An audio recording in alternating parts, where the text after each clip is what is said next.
ఇట్ట ఊగుతుంది ఇది. ఊగుతాడు దెంగుతా.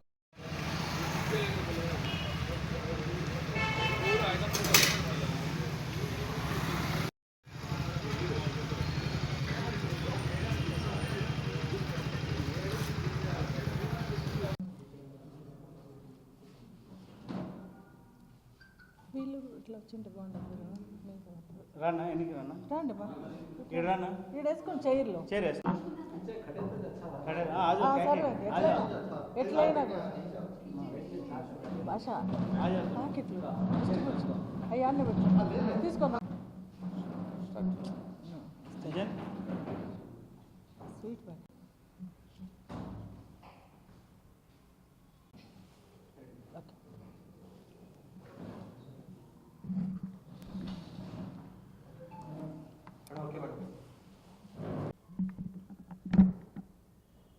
అందరికీ నమస్కారం అండి.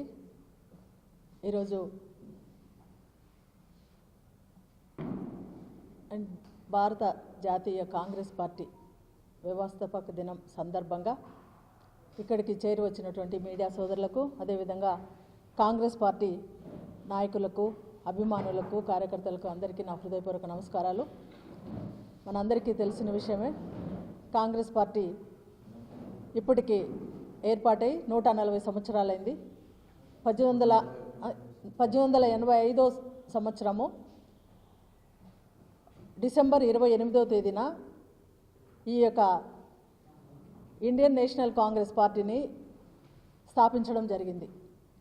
దీని యొక్క ముఖ్య ఉద్దేశం ఏంటంటే, బ్రిటిష్ ప్రభుత్వం యొక్క వాళ్ళ యొక్క కబంధ హస్తాల్లో ఇరుక్కునిపోయినటువంటి మన భారతదేశాన్ని, ఎంతో ఘన చరిత్ర కలిగినటువంటి మన భారతదేశాన్ని విడిపించుకోవాలనే ఉద్దేశంతో ఏవో హ్యూమ్ గారి యొక్క నాయకత్వంలో 70 మంది సభ్యులతో కలిసి బాంబేలో, ఇప్పుడు ముంబై నగరంలో ఈ పార్టీని స్థాపించడం జరిగింది.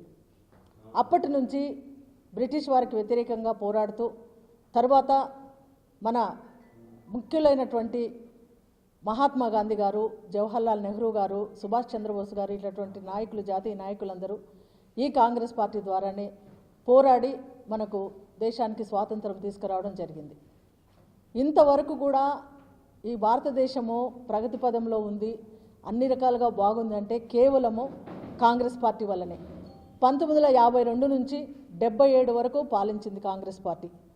జవహర్లాల్ నెహ్రూ గారి కాలంలో మొదటగా ప్రధాని అయిన తర్వాత ఎంతో సంపన్నమైన మన దేశాన్ని వారు పాడు చేసి ఒక అట్టడుగు ఒక్కడికి నెట్టివేయడం, బ్రిటిష్ ప్రభుత్వాలు నెట్టివేసినప్పటికీ దాన్ని మెల్లమెల్లగా వారి ప్రణాళికల ద్వారా, ఈ కాంగ్రెస్ పార్టీ ద్వారా అనేక ప్రణాళికలు ఏర్పాటు చేసి, తర్వాత చెక్ డ్యాములు కట్టడం కావచ్చు, తర్వాత ఎయిమ్స్ వైద్య సౌకర్యాలు కల్పించడం కావచ్చు, ఉపాధి కల్పించడం కావచ్చు, పేదరిక నిర్మూలన కావచ్చు, ప్రతి ఒక్కటి కాంగ్రెస్ పార్టీ ద్వారా చేయడం జరిగింది.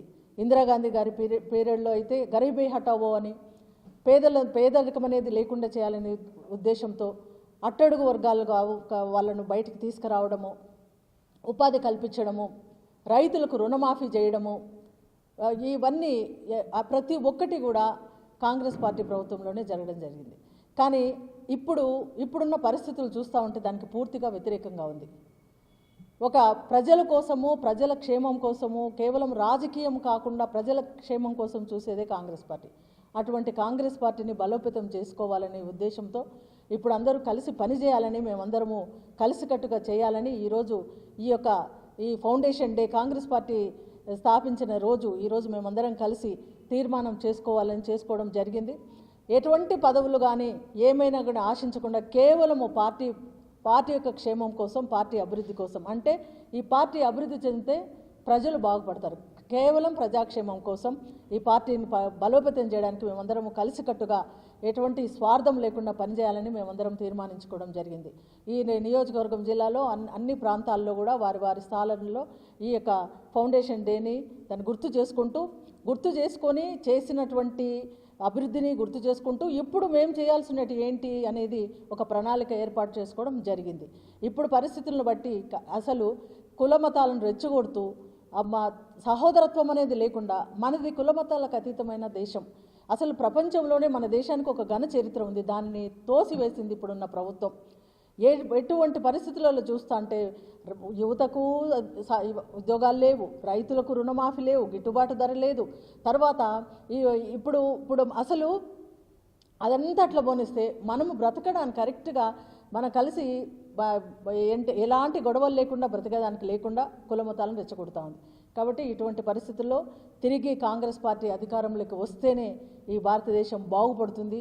కాబట్టి ఇక్కడ నుంచి గ్రామ లెవెల్ నుంచి మేము దాన్ని బలోపేతం చేయాలనే ఉద్దేశంతో ఈ కడప జిల్లాలో ముఖ్యంగా రాజశేఖర రెడ్డి గారి కుమార్తె షర్మిలారెడ్డి గారి నాయకత్వంలో రాజశేఖర రెడ్డి గారు కాంగ్రెస్ పార్టీ ఉన్నప్పుడు కాంగ్రెస్ పార్టీ ఏ రకంగా బలోపేతమైందో ఆ విధంగా చేయాలని, ఇంకా ఈ తర్వాత ఈ కొత్త సంవత్సరం రాబోయే కొత్త సంవత్సరం నుంచి ప్రతి గ్రామానికి వెళ్ళి కాంగ్రెస్ పార్టీ చేసినటువంటి ఏమైతే ప్రజలకు క్షేమకరంగా లాభకరంగా చేసిందో అవన్నీ ప్రజల్లోకి తీసుకెళ్లి పార్టీని బలోపేతం చేస్తాం.